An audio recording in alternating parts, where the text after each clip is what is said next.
Hello and welcome to your post-match Raw. I'm Trev Downey. I'm joined by Dave Hendrick and Jim Boardman to discuss the shit show that was Galatasaray 1, Liverpool nil in the second match day of the Champions League. Dave, we've kind of made an impromptu decision that we're going to keep this one short. I think it might have a lot to do with the fact that we're all quite annoyed.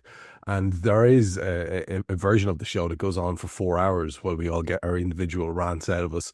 But it's kind of a little bit too annoying to even spend time on, isn't it? That's the second really, really frustrating display in a row, at least. I think it's more than that. I mean, this season, if we're being really honest about how this season has gone so far, the first half against Everton is the only 45 minutes that we've looked really good in. Other than that, it's been 15 minutes here, 20 minutes there. The balance of the team has been atrocious so far this season as Arna tries to, get these new players in. And unfortunately, we don't have the players in our double pivot to accommodate a Florian Wirtz as the number 10 if we've also got Mo Salah on the right wing. We need the midfield balance that we had last year. And again, the first half against Everton was the only game where we started with those three in the same shape as last season. And we looked brilliant in that first half. It was by far McAllister's best half of the season. Gravenberch was outstanding. Szoboszlai was outstanding. And we tore them asunder. Other than that, we just haven't looked right this season. And you're watching that game tonight, and look, we'll get to it, but we do have to give quite a bit of credit to Galatasaray. They've done their jobs, and they're a good team full of good players, even if, as Premier League snobs, we might turn our noses up at some of them. We've gone there tonight, and I don't remember their keeper really making a save.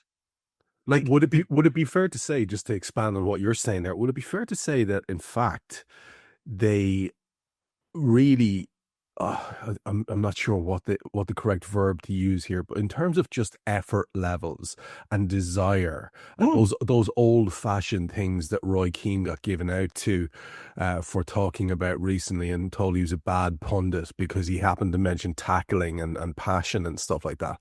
He was sort of sneered at by the Twitterati.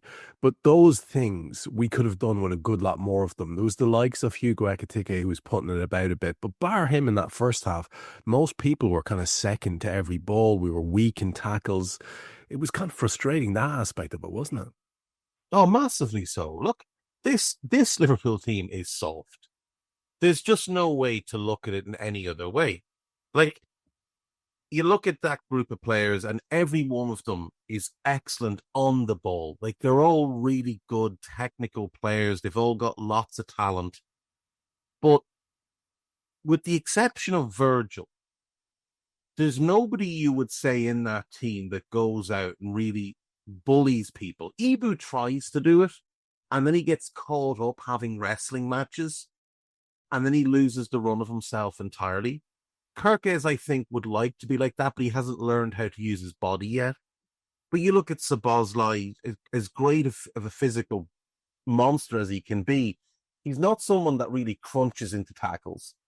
Gravenberch's not a physical player. He's a big, elegant, languid player, but he's not a physical player. Curtis can be at times, but again, it's very hit and miss. And none of the front four that started tonight really are. Hugo puts it about a bit, but he also gets bumped off the ball a bit too easy. Cody Gakpo thinks he's 5'4" rather than 6'4" and doesn't play his size at all. This is a soft team. And I'm sorry, but if you're sat there on your Twitter account chuckling at Roy Keane and the idea of a physical midfield, you don't know about the game that you're talking about. Roy Keane, first and foremost, is the best midfielder to play in the Premier League in terms of that deep midfield position. He's also the best captain the Premier League has seen. He's the greatest winner the Premier League has seen. He's a guy that just week after week, even when United were playing horribly, would drag his team to results. So for anybody to sit there and dismiss him, it's the same morons who 10 years ago were dismissing the views of Graham Souness when he talked about how soft Pogba was. Well, Souness was right. Keane is right. There is still absolutely a place for physicality in the Premier League. The reason Rodri has been so great is because of how physical he is. The reason Caicedo and Tonali and Guimaraes are outstanding is not just their ability on the ball, it's that physicality they offer. It's that ability to go and bully your opposite number. Roy Keane is 100% correct. And until we get somebody like that, we're going to have problems like this. People seem to forget just how important Fabinho was to us when he would go and just bully opposition players. Gini Wijnaldum wasn't a player you thought of like that, but he absolutely would go and physically impose himself on games. Robbo used to do it. Bobby used to do it. Sadio used to do it. All of them had that physical presence in a game. And even if they weren't the biggest, they knew how to use their size and they would play with an aggressive streak to them. There's far too many passive players in this team. And it's not just being passive when you don't have the ball. It's being passive when you do have it. Today, we saw far too much backwards, sidewards, take 6 touches, stand on the ball, have a look around, give it back to the centre-back, and then relocate to get the ball back in the same fucking position you were in the first place. And then start all over again. We're too passive on and off the ball. We're not creative enough. How we're struggling to create with this group of players, I don't know. But that today was atrocious from us.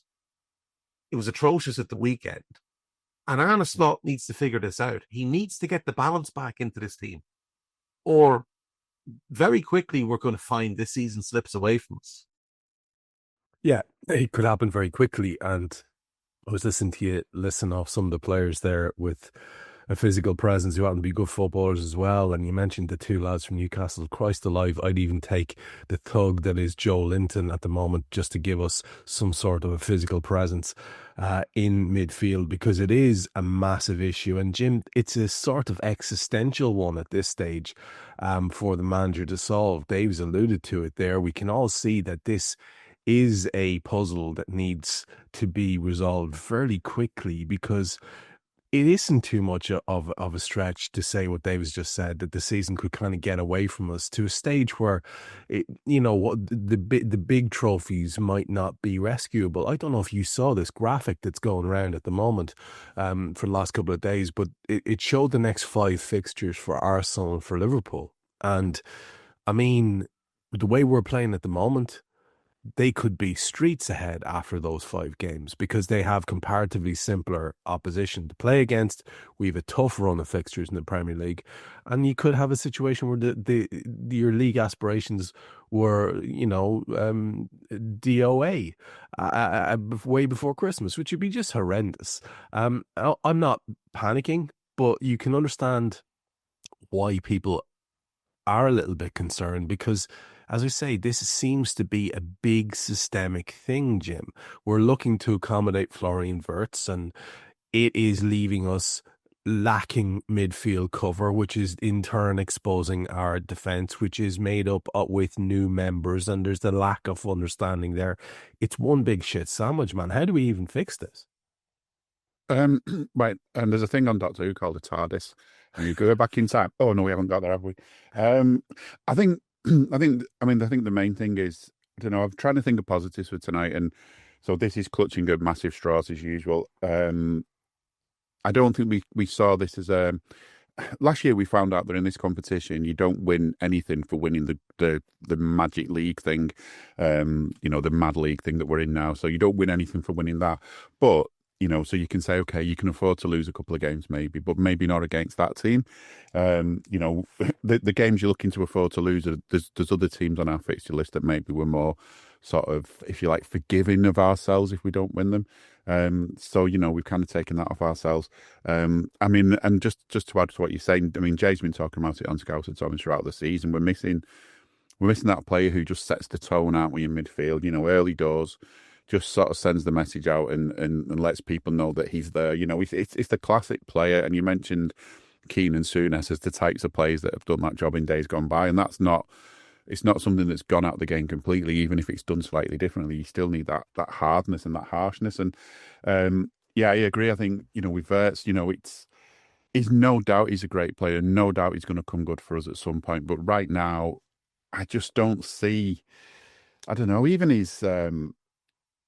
he doesn't look like a player full of confidence. When he's got the ball in front of goal, he like today he did a little back heel, which a confident player would have had a shot. And it's that sort of little things like that throughout the game that you see from him that just make me feel like he's not ready yet. And okay, we paid a lot of money for him. And we've got to be patient, but we can't kind of afford to be patient during games, can we? To the point where we're losing. The other aspect of this as well is that, I mean, I was on the radio not long ago, well, Friday, in fact, and it feels like a hell of a long time ago now. And someone said, "Well, Liverpool are 5 points at the top, and is the season kind of done now?" And it was obviously a loaded question, but that is the kind of way people were starting to think, "Oh yeah, we're walking away with this." But of course, it only takes one bad weekend, and the gap's down to 2, and then another bad weekend and you're behind. The international break might be a blessing in disguise for us in the sense that it gives us a bit of a chance to regroup, but then it's not a blessing in disguise because the players we need to work with aren't going to be around. I suppose it just maybe takes a bit of momentum off the others and maybe gives us a chance to get ours back. It just makes the Chelsea game feel even more important than it would have been. But I do wonder if that was I do genuinely wonder if that was part of his thinking tonight, the way that, I mean, I'm not sure how injured our new Italian genius Chiesa was, but he obviously had some kind of a tweet, but he didn't want to risk him. Was Ekitike badly injured, or is he going to be okay? And they just took him off as a precaution. Ali's now injured by the looks of it, and that didn't look good. Hopefully that's a precaution, but I doubt it. It feels like we didn't take this game as seriously. It wasn't quite a League Cup level of planning for it, but maybe not quite Premier League. And I don't know. We're not in a position to do that. We're not in a position to do that. And the other frustrating thing is those players who came on. I mean, I thought Frimpong did okay, but I think the problem is he's not a winger in the sense of someone who'll also come inside and score a goal. He can do some good stuff. But yeah, the players who came in didn't take the chances. I think Dom, as a right back, it can work, but it didn't work tonight. And this is the kind of frustration. I felt like we'd spent all that money in the summer so that we had options, so that certain games would play a certain way with certain players, and it still feels like we're kind of. All right, the Reds, it's Jack here, and that was a clip from one of Anfield Index's audio podcasts. If you have enjoyed the video, make sure you do like, share and subscribe to keep up to date on all things LFC. We record around 100 audio podcasts every month, with our shows featuring match-going fans, top journalists, professional analysts and even Liverpool legends along the way, with the great Dane himself, Jan Molby, joining us every single week. If you want to listen to all our podcasts for free, head over to anfieldindex.com/podcasts. Our audio shows are available wherever you get your podcasts. Just search Anfield Index. Or if you prefer to listen to all our podcasts in full and without any ads, why not head over to AI Pro today to check it out now at AnfieldIndexPro.com. If you want to get involved in the great growing community of Liverpool fans, check out the Anfield Index Discord. The link is in the description. Do get involved with that, from Reds around every corner of the globe. For now, Reds, hope you enjoyed this video.